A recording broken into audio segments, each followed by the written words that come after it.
Welcome to a lesson with Dr. Powell. Let's recall that the derivative of sine inverse is 1 over square root of 1 minus x squared. And for cosine inverse, it's just the negative of that. We remember how we computed these?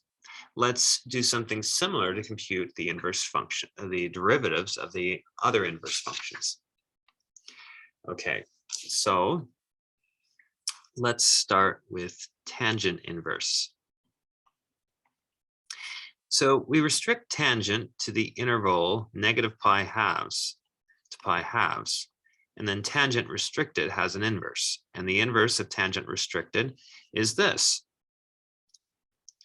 So let's begin. Let's let this be equal to y, and let's rewrite this by taking the tangent of both sides.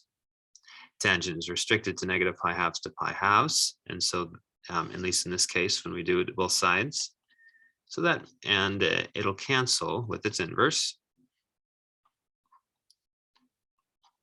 and we'll end up getting x equals tangent y.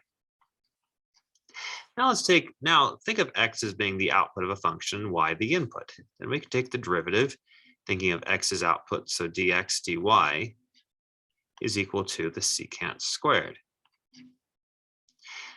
because that's the derivative of tangent is secant squared. Okay, so now if we want to compute what dy over dx is, we think when we're switching our x's and y's around to be thinking about one function versus like one of is a function of one or one of the function of the other, we swap x's and y's and we swap rises and runs of the slope of the tangent line itself. So the slope or the derivative of one variable with respect to the other one will be the reciprocal exactly of this one right here, just as the notation resembles. So dy dx, the derivative of y with respect to x, will be simply reciprocal 1 over secant squared y. But we would like to write this in terms of x, not y.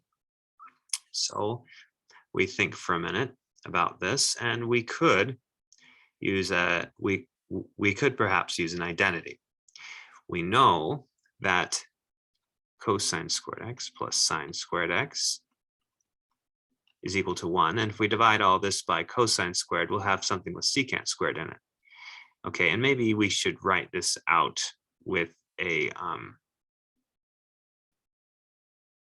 okay, maybe write this out with the y here. And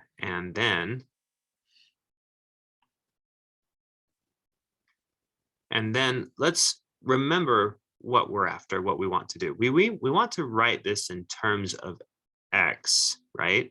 Remember what x is. X is tangent. That's why we're looking at an identity, because we would like to relate secant to tangent y, because we can make a replacement. If we get tangents, we can just replace them with x. So it'd be nice to replace secants with tangents. So let's see if we can do that. If we divide this all by cosine squared y,